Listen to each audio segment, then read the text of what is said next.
Hello friends, मैं मंतोष कुमार आपके अपने YouTube channel A to Z English पर स्वागत है। डेली यूजेस सेंटेंसेस, ऐसे सेंटेंस जो आप पर डे यूज करते हैं स्पोकन में, इसके बिना हम अच्छे इंग्लिश बोल ही नहीं सकते। छोटे छोटे सेंटेंस जब आप प्रैक्टिस कर लीजिएगा तो बेहतर आप बोल पाएंगे। तो चलिए सीखिएगा, एक एक सेंटेंस को हम आपको किस तरह से कैसे यूज करना है वो सारा चीज़ लिख कर समझाएंगे। अगर सेशन अच्छा लगेगा तो ज़रूर लाइक करना है, ठीक है, और चैनल पे नए हो तो सब्सक्राइब भी कर लेना है। चलिए हम आज यहाँ पे पढ़ने वाले हैं यूज टू का यूज़। देखो ध्यान से कैसे हम यूज टू का यूज़ करते हैं डेली स्पोकन में।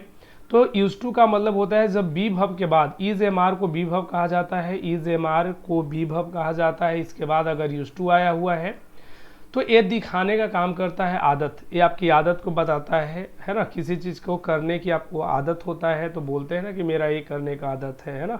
तो वो चीज़ को हम कैसे बनाते हैं ध्यान से समझिएगा यूज टू का यूज़ करके, ठीक है। तो देखो लिखा हुआ है यहाँ पे, एक एक सेंटेंस को ध्यान से समझिएगा, प्रैक्टिस करना है मुझे जमकर। यहाँ पे कह रहा है कि मुझे रात में काम करने की आदत है। इस सेंटेंस को जब बनाना होगा, इंग्लिश में बोलना होगा तो कैसे आप बोलोगे। तो पहले तो ये यहाँ पे बात सीख लीजिए कि मुझे का इंग्लिश क्या होता है, आई, ठीक है। जितने भी बिगिनर हैं ये एक एक वर्ड, एक एक सेंटेंस में जितने भी वर्ड्स आएंगे सबको समझाएंगे। ध्यान से समझना कि यूज़ कैसे करते हैं। मुझे का इंग्लिश मैंने लिखा आई। अब के बाद हमने कहा कि आपको लगाना है इज एम आर में से कोई एक अकॉर्डिंग टू सब्जेक्ट। तो आई के अनुसार लगता है एम सिंगुलर के साथ लगता है, इज प्लूरल के साथ लगता है आर। तो यहाँ लगाना होगा आई के साथ एम, तो बोलना होगा आई एम, ठीक है। यहाँ तक के बाद आपको लगाना है यूज टू, क्योंकि यहाँ लिखा हुआ है आदत है।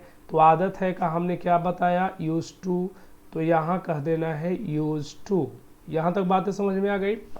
एक बात और सीख लेना है मेरे दोस्त कि कभी भी बी भव के बाद अगर यूज टू नजर आए तो इसके बाद जो भव आता है वो हमेशा भव अपने आईएनजी फॉर्म में आते हैं, कंटिन्यूअस फॉर्म में आता है। मतलब भव के साथ V1 के साथ फर्स्ट फॉर्म के साथ आपको आईएनजी लगाना होगा, ठीक है। तो यहाँ देखो तो क्या लिखा हुआ है, काम करना। तो काम करना का इंग्लिश क्या होता है, वर्क। काम करना का इंग्लिश क्या होता है, सॉरी, यहाँ पे हम काम करने के लिए लिख सकते हैं वर्किंग, ठीक है ना, क्योंकि यूज टू के बाद क्या लिखेंगे, वर्किंग, ठीक है। चलो अब यहाँ पे बात कर रहा है कि I am use to working. यहाँ पे एक चीज़ और लिखा हुआ है, कब की बात है, रात में। तो रात के लिए आपको इंग्लिश बोलना होगा एट नाइट। समझ में आ गया।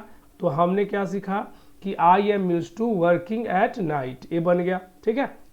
अब अगला बनाओ आप, कोशिश करना है। मुझे चाय पीने की आदत है। मुझे का इंग्लिश अभी हमने बताया फटाफट, है ना, क्या बोले, आई।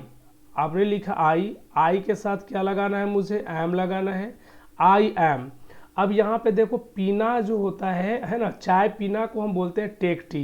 तो यहाँ पे बोलना होगा कि I am use to, I am use to take tea को आपने कहा कि सर जैसे ही बात यूज टू का होगा उसके बाद आपको लगा देना है आईएनजी वाला फॉर्म। तो टेकिंग होगा, और किसको पीने की आदत की बात हो रहा है, चाय, तो लिख देंगे I am use to taking tea. Clear हो रहा है ना। अब कह रहा है कि उसे ज़्यादा बोलने की आदत है। उसे ज़्यादा बोलने की आदत है, उसे का इंग्लिश क्या लिखा जाएगा, ही, या कोई भी हम सब्जेक्ट लिख सकते हैं। तो हमने कहा कि ही, ज़्यादा बोलने की आदत है। पहले तो बोलो कि ही के साथ इज एम आर में से क्या लगाना होगा, इज, ठीक है। के बाद आप इस स्ट्रक्चर में बैठाएंगे तो आपको मिला कि सर यूज टू लगेगा, ही इज यूज टू। के बाद हमने कहा कि भव के साथ आईएनजी लगाओ। तो यहाँ पे बोला जा रहा है बोलना, है ना, ज़्यादा बोलना। तो यहाँ पे ज़्यादा बोलने के लिए हम लिखते हैं टॉक। क्या लिखते हैं, तो टॉक का क्या हो जाएगा, टॉकिंग। यहाँ तक बात समझ में आया। अब यहाँ पे कह रहा है ज़्यादा बोलना, तो ज़्यादा के लिए हम लिख सकते हैं टू मच। क्या बोल देंगे, टू मच, है ना। तो ये बन गया आपका he is use to talking too much. Clear हो गया। अगला उस कह रहा है कि उसे बकवास करने की आदत है। चलिए अपना अपना जवाब दीजिएगा सभी लोग। उसे का इंग्लिश अभी आपने सीखा कि ही होता है, ही के साथ मुझे लगाना है इज, के बाद कहना है यूज टू। इतना तक तो आपने स्ट्रक्चर में सीख लिया, ठीक है, ही इज यूज टू। अब यहाँ बात कर रहा है कि बकवास करने की आदत है। बकवास करने की बात है मतलब कोई भी बेतुका बात बोलता है ना, तो उसको बोलते हैं, बोलने के लिए हम टॉक का यूज़ करते हैं, तो हमने कह दिया कि टॉकिंग, है ना। अब बकवास के लिए क्या बोलेंगे, नॉनसेंस। समझ में आ गया, तो बोल दिया कि he is use to talking nonsense. कह रहा है कि मुझे फिल्म देखने की आदत है। मुझे का इंग्लिश क्या आपने कहा, आई के साथ क्या लगाना है, एम, आई एम।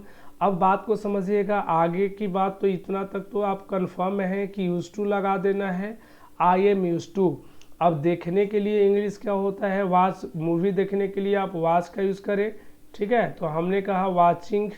अब आगे क्या है, फिल्म में मूवी भी लिख सकते हो या आप फिल्म भी बोल सकते हैं, तो हमने लिख दिया फिल्म, ठीक है, या मूवी भी बोल सकते हैं। I am use to watching film, ठीक है। आगे कह रहा है रवि को गाना गाने की आदत है। किसको, रवि को। तो रवि नाम एक है, सब्जेक्ट होगा रवि ही। रवि सिंगुलर सब्जेक्ट है, इज लगाइएगा। आगे की बात आदत का हो रहा है तो यूज टू का यूज करना है। यूज टू के बाद भव का बिफोर मतलब आईएनजी फॉर्म यूज करते हैं, तो गाना गाना का क्या होता है, सिंग। तो सिंग के साथ क्या लगाना होगा, सिंगिंग। और एक गाना है तो बोलना होगा आ सॉन्ग। क्लियर हो रहा है ना, Ravi is use to singing a song. हम इस तरह से बनाएंगे इसको। करा उसे मजाक करने की आदत है। सब अपना अपना जवाब दीजिए। उसे मजाक करने की आदत है तो क्या बोलेंगे, उसे का इंग्लिश क्या होता है, ही के साथ क्या लगाओगे, इज के बाद बोलना है मेरे भाई यूज टू, है ना। अब मजाक करना, ये जो होता है जैसे कोई मजाक करता है वो मेक फन बोलते हैं, तो हमने कहा कि मेक में क्या कर दो, आईएनजी लगा दो, मेकिंग फन हो जाएगा, है ना। तो उसे मजाक करने की आदत है, is use to making fun. अब मुझे क्रिकेट खेलने की आदत है, तो मुझे का आप क्या बोलते हैं, आई के साथ क्या लगाओगे आप, एम। आगे बोलना है मेरे भाई यूज टू, तो आई एम यूज टू। अब यहाँ देखो खेलना भव है, तो खेलना का प्ले होता है, प्ले के साथ क्या लगाना होगा, आईएनजी, प्लेइंग। अब किसको बात कर रहे हो खेलने का, क्रिकेट को, तो यहाँ लिख देंगे ऑब्जेक्ट के रूप में क्रिकेट, तो बनेगा कि I am used to playing cricket. समझ में आ गया ना। चलिए अब कह रहा है कि उसे कहानी पढ़ने की आदत है। उसे का इंग्लिश क्या होता है, चलिए ही। अब ही के साथ कहानी पढ़ने की आदत है, तो ही के साथ इज, आगे कहोगे आप यूज टू, ठीक है, यूज टू। अब पढ़ने की आदत है, पढ़ने के लिए लिखेंगे आप reading, he is use to reading. किसको, एक कहानी ही, रीडिंग अ स्टोरी आप बोल देंगे। चलिए ये वाला बन गया, he is use to reading a story. कोई दिक्कत। अब यहाँ कह रहा है कि उसे दोपहर में सोने की आदत है। ये चलिए हमने यहाँ लिख दिया क्वेश्चन मार्क, ये आपके लिए है, ठीक है, ये सेंटेंस आपके लिए है। आप कमेंट करके मुझे जवाब दें कि इसका ट्रांसलेशन ये बनेगा। आई होप कि ये सेशन अच्छा लगा होगा। अगर सेशन अच्छा लगे तो एक कमेंट, एक लाइक कर देना है। अगर चैनल पे नए हो तो इसे सब्सक्राइब भी कर लेना है। फिर मिलते हैं नेक्स्ट वीडियो में। Thank you so much.